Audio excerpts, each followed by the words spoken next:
Ouille, les courbatures. C'est quoi cette tête fatiguée? Qu'est-ce que je bois? Qu'est-ce que je mange pour bien récupérer?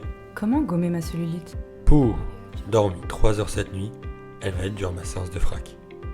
Bienvenue dans le podcast Paul Récup. Dans ce podcast, vous allez apprendre à savoir ce qu'est la récupération et sa nécessité. Vous pourrez rencontrer des sportifs passionnés, des solutions esthétiques adaptées et les meilleurs thérapeutes dans leur domaine. Nous allons vous donner les clés d'une bonne récupération, tout ce qu'il faut pour optimiser vos performances. Let's go! Eh bien bonjour à tous, j'espère que vous allez tous bien. Aujourd'hui on est avec Quentin qui est donc kinésithérapeute. Et bien joué. Bonjour Quentin. Salut Steve.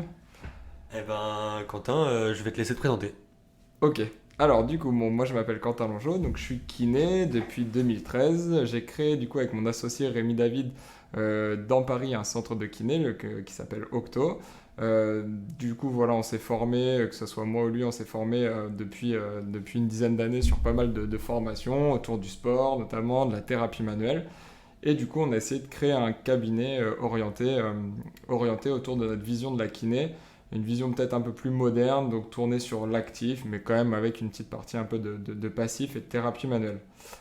Voilà, d'un point de vue personnel, je fais pas mal de sport. J'ai fait beaucoup de tennis quand j'étais jeune, à assez haut niveau, donc je m'entraînais beaucoup, tous les jours avec des compétitions. Et maintenant, j'ai arrêté un petit peu cette pratique pour me mettre sur des choses un petit peu plus parisiennes, comme le crossfit, le yoga, la course à pied, et toujours faire un peu de challenge sportif tous les ans sur des grosses randonnées ou des courses, des choses comme ça.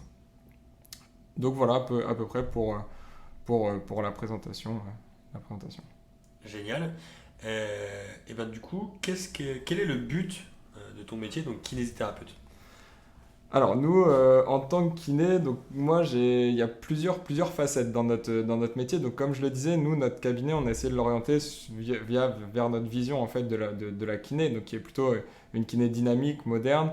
Donc dans un premier temps, on a évidemment le côté rééducation, le côté pure rééducation sur le traitement de la pathologie.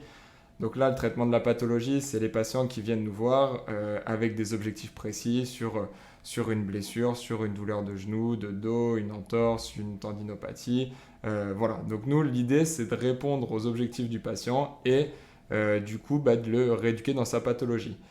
On met toujours en avant les objectifs du patient, ce qu'on demande lors de notre bilan, c'est ce qui va un peu guider nous notre travail, parce que chaque personne qui vient a des objectifs un peu différents. Donc il y en a qui viennent juste parce que leur médecin leur a conseillé de faire de la kiné. Oui, donc les objectifs du patient en fait, auxquels on va répondre. Donc il y en a certains qui viennent juste tout simplement parce qu'ils ne savent pas trop en fait ce que c'est la kiné, qui viennent juste parce que leur médecin leur a prescrit des séances de kiné, d'autres qui viennent justement qui ont un objectif qui est plutôt antalgique, vraiment ils veulent lutter contre la douleur, d'autres qui ont des objectifs plus fonctionnels. J'ai le cas là d'un patient là, que j'ai vu, lui son objectif c'était il allait être papa dans quelques mois, donc c'était vraiment être d'attaque pour s'occuper de son enfant dans les mois qui venaient. Il y en a qui ont des objectifs plutôt sportifs, de reprise, de continuer leur sport, de reprendre le travail, de continuer. Voilà, ou de se sentir libre. Donc ça, c'est la partie un petit peu, tout ce qui est rééducation et vraiment traitement de la pathologie pure en fonction de l'objectif du patient. Donc ça, c'est le point qui est quand même assez important dans notre travail. Après, j'ai noté d'autres facettes de notre métier qui notamment sur la prévention, qui est un aspect un peu, je pense, sous-estimé en France, globalement. Donc sur le travail préventif, on pourrait rentrer dans les détails, mais sur ce qui peut être mobilité, prise en charge globale du mouvement, de la santé globale en soi.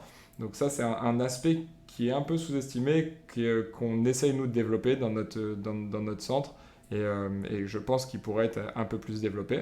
Je te rejoins un peu là-dessus, c'est que la prévention, c'est totalement mis de côté. Enfin, les gens viennent quand ils ont mal, en gros. Ouais, exactement. Et ça, je pense que c'est un petit peu notre système de santé qui veut ça, où on est vraiment plus dans une optique curative. Quand on a mal, on consulte et du coup, on délaisse un petit peu ce côté préventif qui en fait aussi est difficile à quantifier. Et toutes les choses qui sont difficiles à quantifier, du coup, sont souvent un petit peu laissées de côté et pas mises en place. Donc voilà, mais ça, je pense que c'est un aspect qui est super important et qu'on devrait essayer dans les prochaines années de développer donc avec tous les acteurs un peu du système de santé, en France. Un autre aspect de notre métier qui est hyper important aussi, c'est le côté éducatif. Donc on reste, nous je pense qu'on a un rôle auprès des patients sur ce côté éducation de la santé, du mouvement. On se considère, et je pense qu'on est du coup un peu les spécialistes du mouvement. Donc il faut qu'on en profite, et il faut aussi leur donner les bonnes informations. Ça, on est en plus pas mal maintenant via les réseaux sociaux, on est quand même pas mal biaisé par tout un tas d'informations qui on a du mal à faire quand on connaît pas vraiment le sujet, qu'on a du mal à faire le tri dans tout ce qu'on retrouve. Donc ça va être à nous aussi d'éduquer les patients, à essayer de leur donner les bonnes directions et les bonnes informations. Bon, ce qui nécessite aussi de se tenir informé sur toutes les dernières techniques, sur forcément la science, ce qu'elle dit pour justement être le plus, entre guillemets, le plus juste possible, quoi. Et deux autres aspects qui sont peut-être un peu plus secondaires, mais qui sont quand même importants, que j'ai noté, c'est surtout l'aspect de la performance et du bien-être. Donc nous, on a pas mal de patients qui viennent nous voir aussi pour performer, éventuellement qui sont blessés dans une activité sportive. Et en fait qui cherchent à comprendre donc déjà pourquoi ils se sont blessés et comment ils peuvent se guérir, et essayer d'aller un petit peu plus loin justement dans leur pratique sportive. Donc ça rejoint un petit peu les objectifs initiaux du patient, qui du coup, nous, le but c'est vraiment de répondre à ces objectifs. Certes, le guérir c'est bien, mais s'il veut aller un peu plus loin, lui donner les outils et les clés pour qu'il aille plus loin, avec nous nos connaissances sur le mouvement et le corps. Et le côté bien-être, qui est un peu un sujet un peu global. C'est vrai que c'est assez fourre-tout, mais je pense que nous on a un rôle aussi à jouer dans ce côté bien-être notamment sur la récupération, sur les sensations, sur la prise en charge globale et du bien-être en général des patients. Donc voilà. Et nous, nos objectifs globaux, du coup, dans la prise en charge de nos patients, c'est qu'ils ne soient limités dans rien, en fait. Donc nous, si on a un patient qui arrive, donc il nous donne ses objectifs. Mais moi, mon but, quand je traite un patient, c'est qu'il puisse faire le maximum de choses. Si un patient me dit qu'il part en vacances dans 3 semaines et qu'il a une randonnée de 4 jours ou 5 jours d'affilée à faire, moi, mon objectif, c'est qu'il puisse faire la randonnée. On n'est jamais dans la restriction de mouvement. Le but, c'est de s'adapter à chaque personne. Et je pense que ça, c'est un peu aussi une vision qui est peut-être assez moderne dans le milieu de santé, où il y a encore des médecins qui sont assez, ou des kinés d'ailleurs, ou n'importe qui sont assez restrictifs.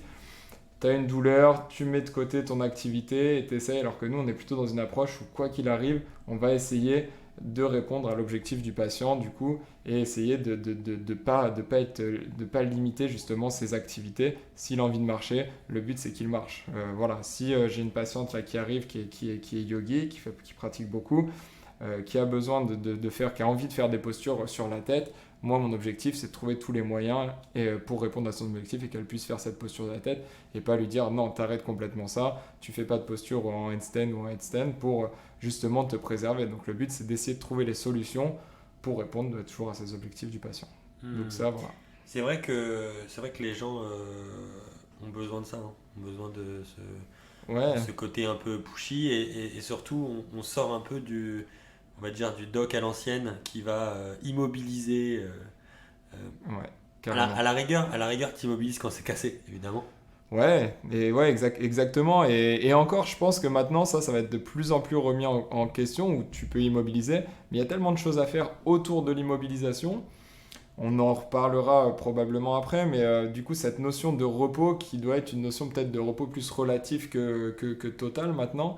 Et c'est là où, du coup, les gens et les patients ont besoin, voilà, qu'on réponde à leurs objectifs. Et c'est vrai qu'il y a moi qui suis sportif aussi, notamment, je prends le cas personnel, il n'y a rien de plus frustrant que d'aller voir un professionnel de la santé qui va te dire non, écoute, tu fais du tennis, là, t'arrêtes complètement le tennis parce que t'as 30 ans, tu vas t'abîmer l'épaule, et donc du coup, dans 10 ans, tu auras mal à l'épaule. Pour moi, c'est un non-sens. Et le but, c'est de trouver des solutions pour que cette personne de 30 ans puisse rejouer au tennis ou puisse pratiquer son sport.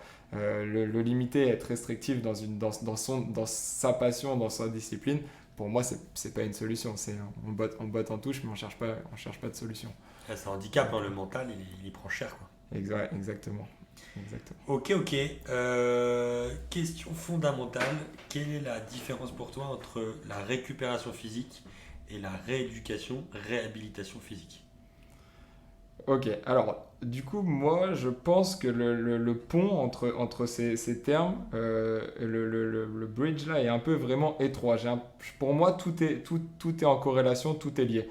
Il faut avoir une vision assez globale, et notamment quand nous, dans notre rééducation, nous généralement, donc comme je le disais tout à l'heure, on a une rééducation qui est quand même plutôt active. Donc des séances où du coup on va chercher, alors je prends des exemples, mais on va chercher de la force, de l'intention, de l'intensité. Donc la récupération doit être inclue aussi dans le processus de rééducation et de réhabilitation. Ça doit se compléter. Donc les deux, l'un dans l'autre, pour moi, sont un peu liés. La rééducation va être peut-être un peu plus spécifique justement sur une pathologie, et la récupération peut-être un peu plus globale et venir compléter la rééducation.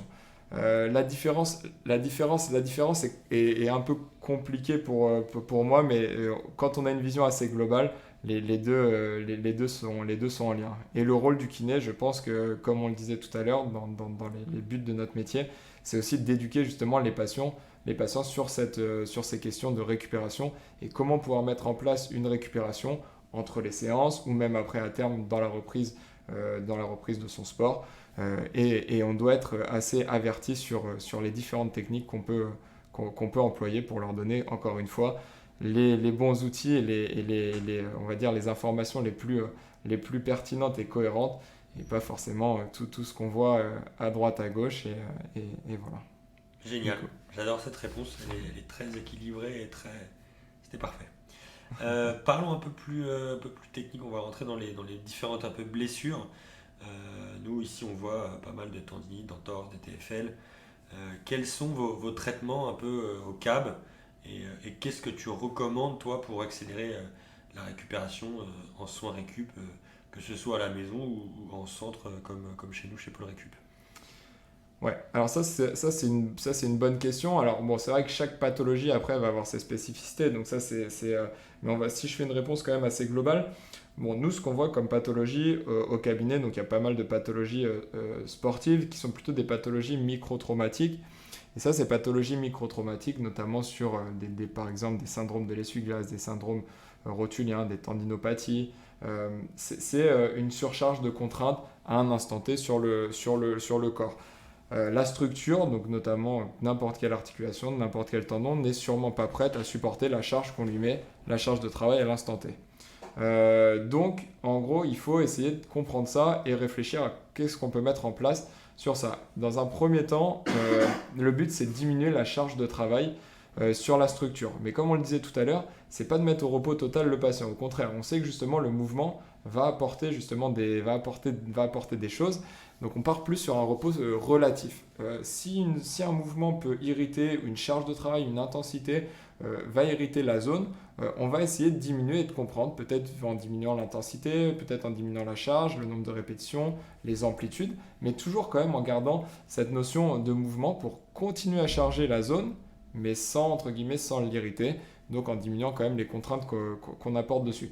Donc nous, le rôle, c'est dans un premier temps, donc toujours dans ce côté éducation, c'est d'éduquer le patient à trouver le bon, en gros, où est-ce qu'il se situe dans la charge qu'il peut mettre sur sa structure. Évidemment, cette charge de travail va évoluer au fur et à mesure du temps. Plus on va avancer, et plus la charge va redevenir importante. Mais juste qu'ils comprennent bien ce côté un petit peu.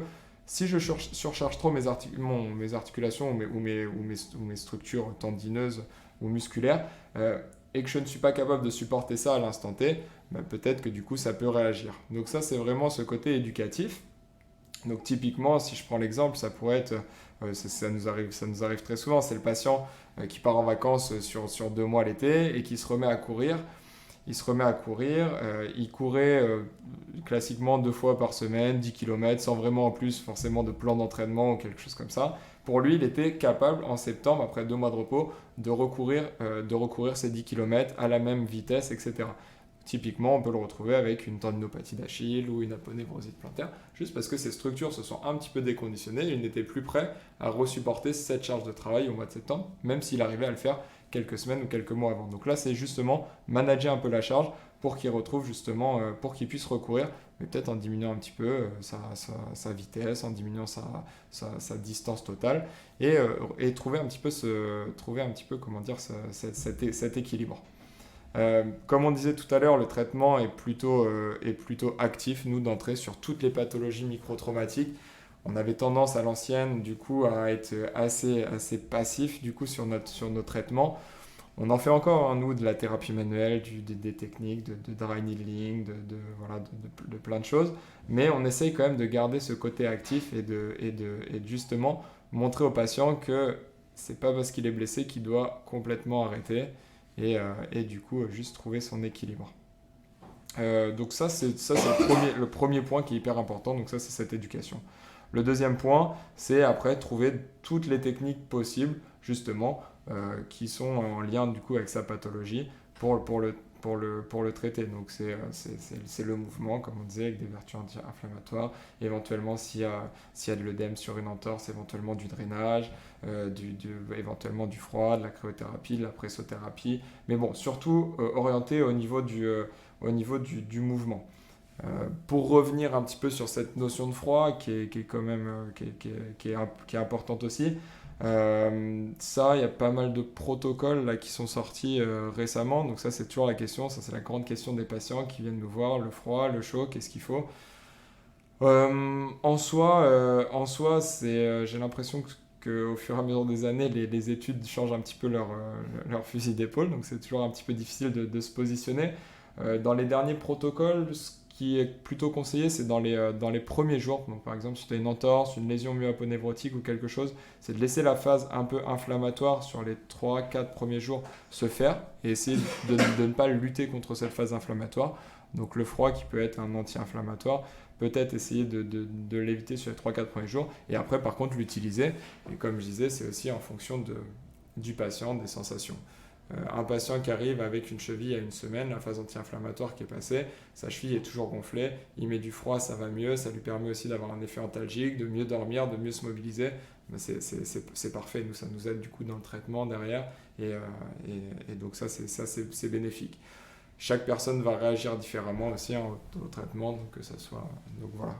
Donc sur toutes ces pathologies, nous quand même, toujours le point sur le travail actif, et après trouver toutes les solutions qui peuvent l'aider, que ce soit voilà, des solutions à côté plutôt passives. Voilà. Nous, on a deux exemples là, de patients, Ouais. de clients qui sont venus. J'ai en tête là une cliente avec que j'entraînais en plus à l'extérieur. On courait sur les quais, tac, une inflammation au genou. Lui est venue, elle pouvait plus du tout poser le pied, enfin c'était au niveau du genou, mais c'était assez flagrant. Elle boitait, et je lui ai dit écoute, on n'est pas loin, tentons la cryo là tout de suite. Ouais. Et ben, figure-toi qu'elle est rentrée dans la machine, elle a fait la séance, elle est sortie, elle n'a plus mal. Mais plus du tout. Ouais, bien sûr. Et c'est parvenu, donc c'est assez fou.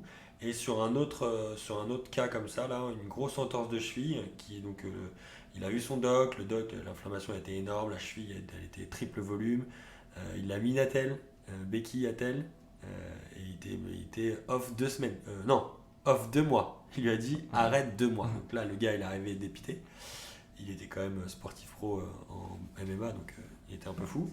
Et donc du coup, je lui ai dit écoute viens, on va travailler sur ça, et tu vas voir que avec un petit protocole cryo, donc stendo en dynamisation circulatoire et avec de la lumière, en 4 séances, sa cheville est totalement dégonflée.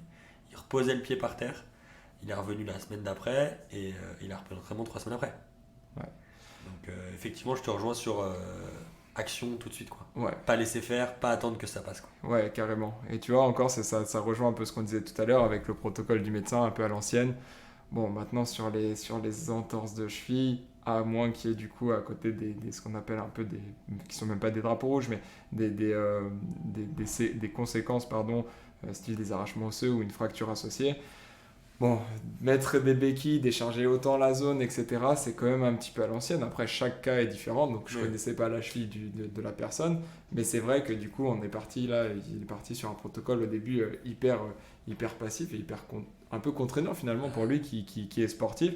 On lui a peut-être pas apporté des solutions, alors que toi, tu es arrivé et tu lui as essayé de lui donner aussi des outils et des clés pour que ça aille mieux. Et on connaît ce côté chez les patients, ce côté aussi chez les patients et chez les sportifs, le côté on donne des solutions, on essaye d'apporter quelque chose qui va aussi après créer une cascade de réactions derrière, où la personne va se sentir mieux, pris en charge, va du coup à côté plus bouger, s'il bouge mieux, ça sera mieux, il supportera peut-être aussi plus après les séances de froid, de choses. Donc en fait, tout est un peu lié, et c'est cette dynamique qu'on essaie de créer justement chez le patient, et de sortir de ce côté un peu complètement passif en fait finalement de ce qu'il avait.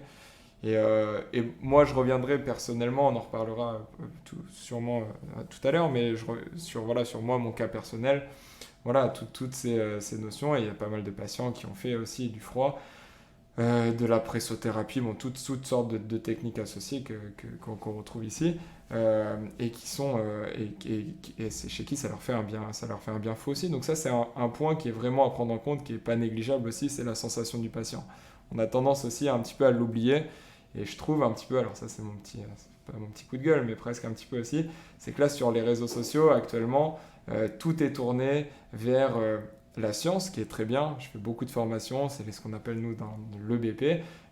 C'est super, mais du coup, on en oublie presque le patient dans tout ça. Le terrain, voilà, c'est ça. Donc en gros, le froid, c'est bien, c'est pas bien. La dernière recommandation, il y a 1 an, on nous a dit que c'était bien. Là, et on voit qu'il y a une étude qui est sortie qui nous dit, ok, bah, peut-être un peu moins là, un peu plus là. On sait plus trop, plus personne sait. Mais aussi, dans tout ça, il y a le patient. Alors, je suis d'accord que le but, c'est dans toute médecine, c'est déjà de ne pas être délétère, ça c'est ok. Mais une fois qu'on n'est pas délétère, ne pas oublier aussi le patient, lui, comment il réagit, et notamment chez les sportifs, comme toi tu viens d'expliquer, c'est des notions qui sont hyper importantes à prendre en considération, du coup, ces sensations. D'où le côté être un peu couteau suisse sur la récup. Ouais, Le exactement. froid, essayer effectivement le chaud, la Exactement. lumière, le massage, un peu de ventouse, draining, enfin essayer de stimuler une vascularisation importante pour justement que ça récupère beaucoup plus vite. Mais c'est vrai que j'ai encore un client tout à l'heure, c'était ce matin, il vient, il a une tendinite du talon d'Achille, pour lui. Ouais. Il a une tendinite et du coup il vient pour faire une cryothérapie, donc je lui dis ok, ça va te faire du bien, ça va être anti-inflammatoire, mais ça va être passif, hein, ça va pas suffire à ce que ça guérisse. Déjà ça fait 6-8 mois que tu as mal, c'est pas une cryo qui va... Voilà, donc je lui dis sois plus dans l'action aussi chez toi, mais du froid, fais des cataplasmes d'argile, masse, draine, enfin il y a plein de choses à faire là-dessus. Et je lui dis peut-être aussi tu as un peu d'adhérence, et du coup l'adhérence, si tu viens pas casser ces adhérences, ça va pas cicatriser. Souvent, tu sais, les talons d'Achille, enfin les tendons d'Achille, ils ont soit des boules, soit des adhérences, et du coup, tu as beau faire ce que tu veux, si tu viens pas gratter, c'est pas un kiff, mais si tu viens pas gratter un peu le tendon, il va pas guérir tout seul. Et donc là, je vois la chiro qui sortait de séance, et je lui dis écoute, tu veux prendre le patient là et regarder ce qu'il a, quoi. Et donc pour elle, il n'a pas du tout de tendinite. Et par contre, il avait vraiment des adhérences. Donc elle y a été au Graston. Il n'a pas passé un bon moment, mais pour le coup, il est sorti, il avait plus mal.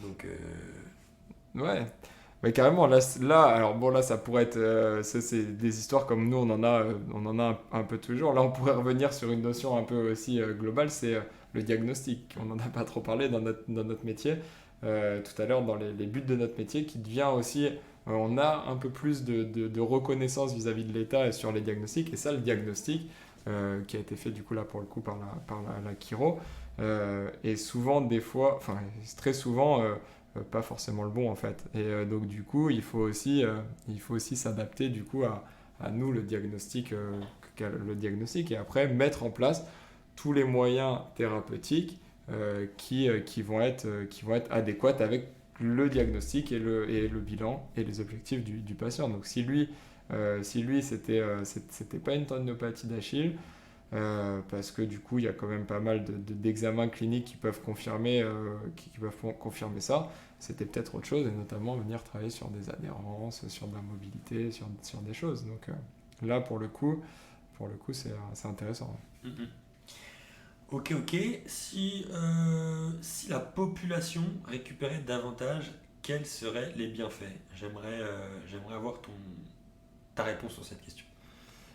Ouais, alors du coup, bon, les objectifs déjà de la récupération, quels sont-ils? Pour moi, la récupération, c'est éliminer une fatigue du corps, qui peut être aussi du stress, une fatigue physique, mais aussi pour moi mentale, mais aussi à côté performer, progresser, essayer d'éviter les blessures et tout ce qui peut être un peu surmenage. Euh, donc dans la population globale, j'ai quand même, il y a plusieurs, il y a plusieurs types de personnes aussi, parce que ça c'est une question quand même assez large.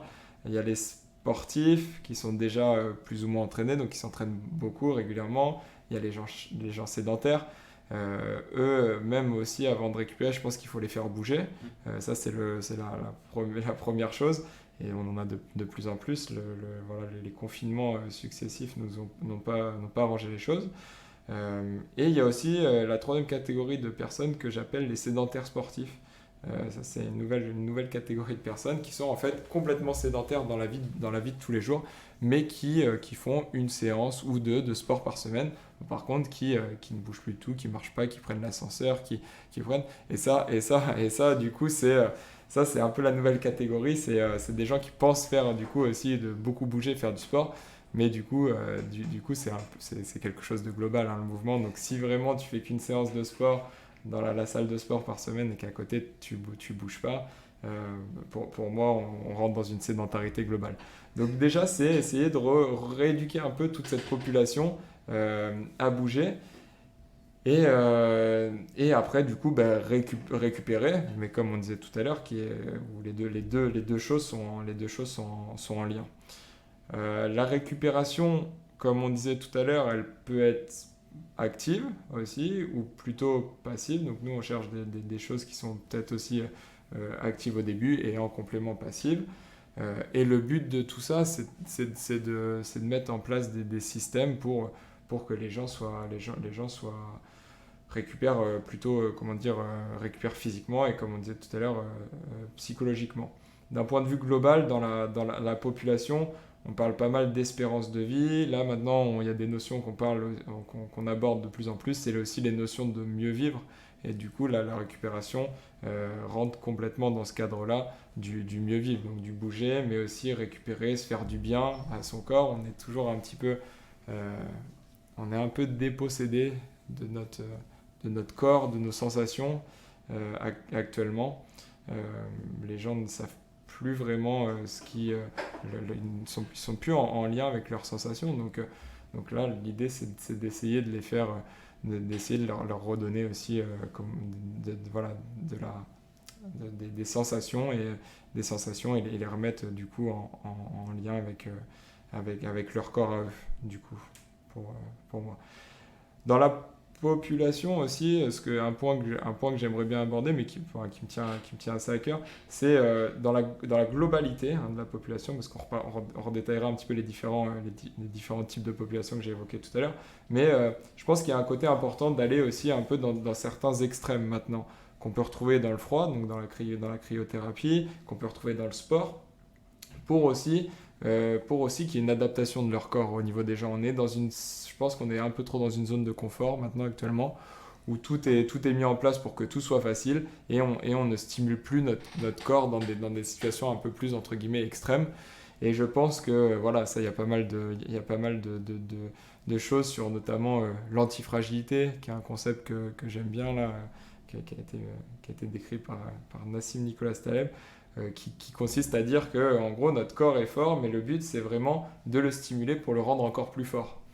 Donc voilà, donc ça peut passer, la fameuse un peu loi de l'hormèse, on en parle, donc notamment dans l'exposition au froid, dans le sport, dans l'alimentation. Donc venir un petit peu, ça reste toujours dans cette démarche un petit peu active, pour vraiment stimuler les gens, parce que je trouve qu'ils sont quand même dans un système trop passif global. Donc c'est vraiment essayer de les stimuler et aller vers des choses qui sont peut-être un peu moins confortables que leur vie de tous les jours. Moi, j'ai une phrase que je dis très souvent, c'est que les gens en font de plus en plus, mais ils récupèrent de moins en moins. C'est un peu un constat parce que la vie aujourd'hui, que tu mêles le social, le sportif, le travail avec les enfants, les agendas chargés, les nuits où tu dors un peu moins, d'ailleurs, tu peux pas demander au corps d'être performant. Ouais, carrément.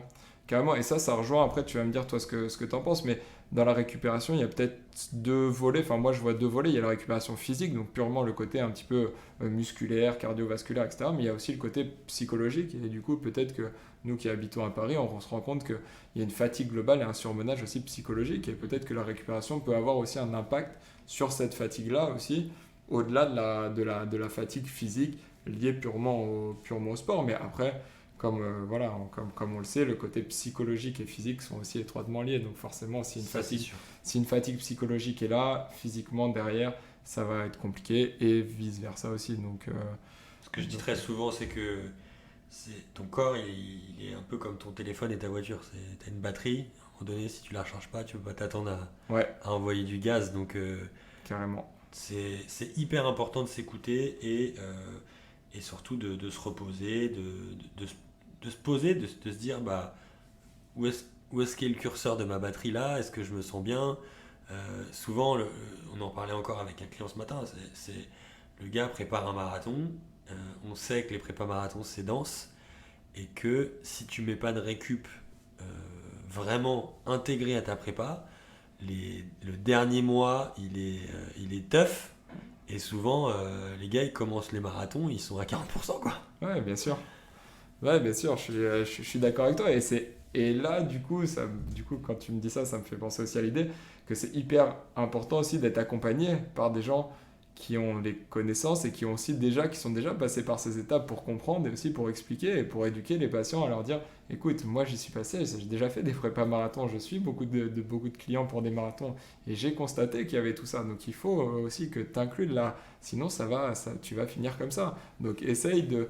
Et du coup, ça passe par de l'éducation et par des conseils de spécialistes. C'est ça. Et c'est là où, tout à l'heure, on parlait du conseil terrain et conseil sur le papier. Ouais. Et c'est vrai que moi, j'ai pas mal de monde qui me disent oui, mais j'ai lu ça, j'ai vu ça. Écoute, ça fait 6 ans qu'on est ouvert ici.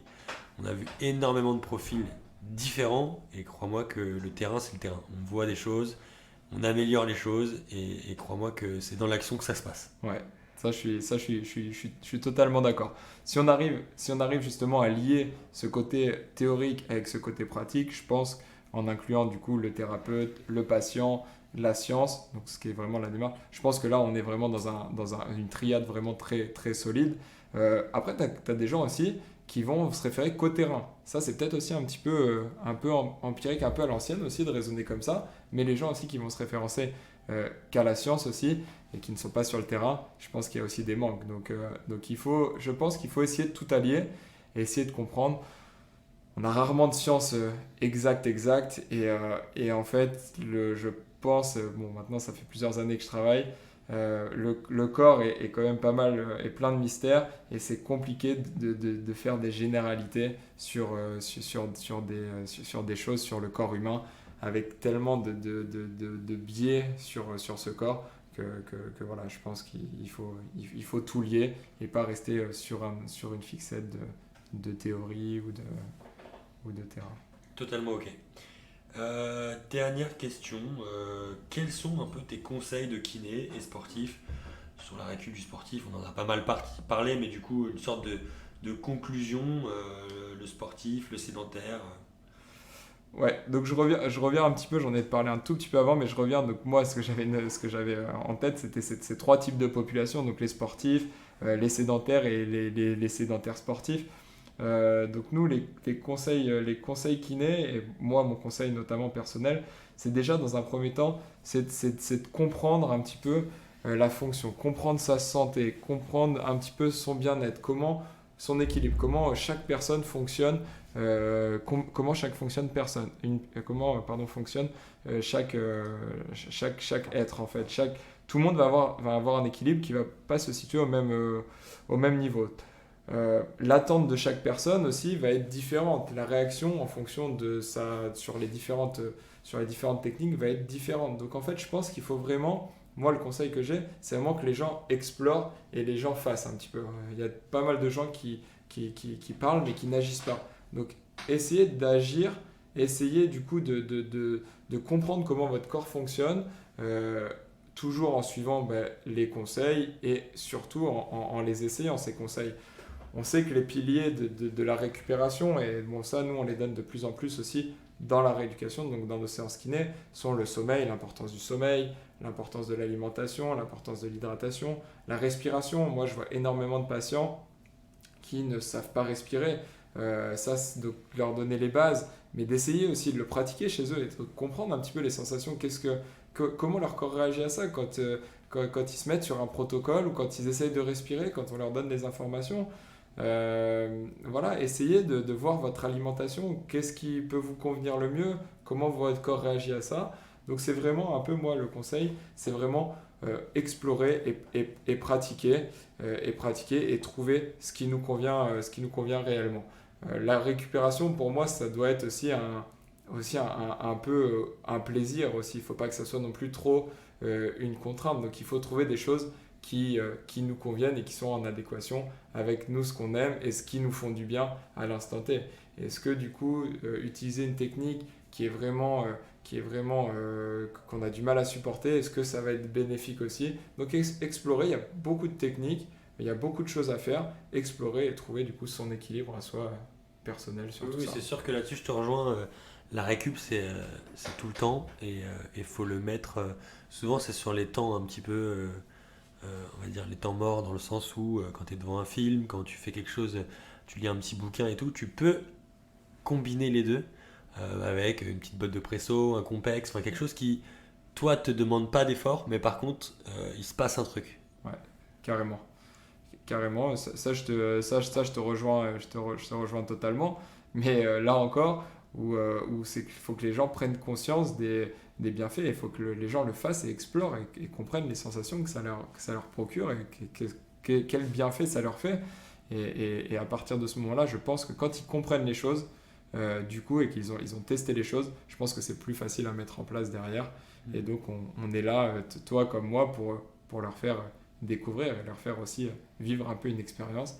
Et il va se passer généralement derrière des mécanismes et c'est eux qui vont se faire aussi leur propre avis et leur propre opinion de. Exactement, de ça me met une image dans la tête. C'est comme quand moi je fais goûter quelque chose à mes enfants.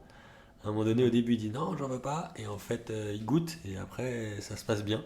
Ouais. Et bah, c'est un peu pareil, c'est les techniques de récup. Ils sont pas propres. Enfin, c'est vraiment propre à chacun. Il y en a qui vont aimer le froid, d'autres pas. D'autres chaud, non. Enfin, voilà, testez et vous verrez bien quelles sont les techniques qui vous sont propres. Enfin, propres, utiles et voilà, et qui vous font du bien, que vous ressentez des réels. Surtout que vous allez utiliser le plus soin. Exactement. À un moment donné, c'est pas investir dans un appareil ou quelque chose pour qu'il reste dans le placard. Ouais, carrément. Ça, et là, exactement. Et là, on rejoint tout ce côté faites, pratiquez, santé.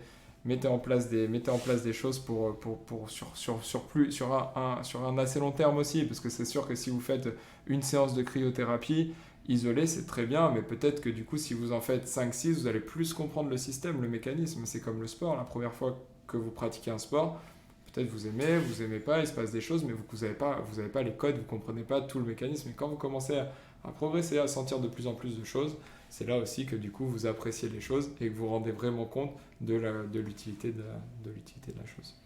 Canon, écoute, merci pour cette intervention, ce podcast. J'espère que ça va aider pas mal de sportifs ou même de sédentaires. Hein. C'est vraiment, il y a eu plein de sujets abordés.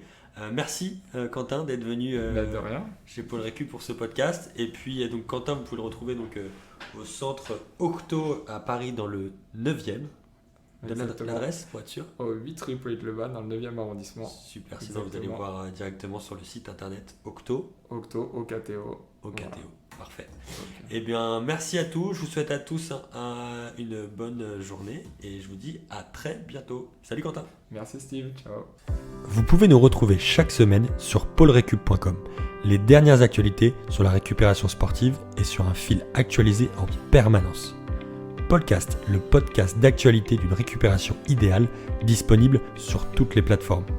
Votre équipe Paul Récup et NeuroRécup publiera un épisode chaque semaine.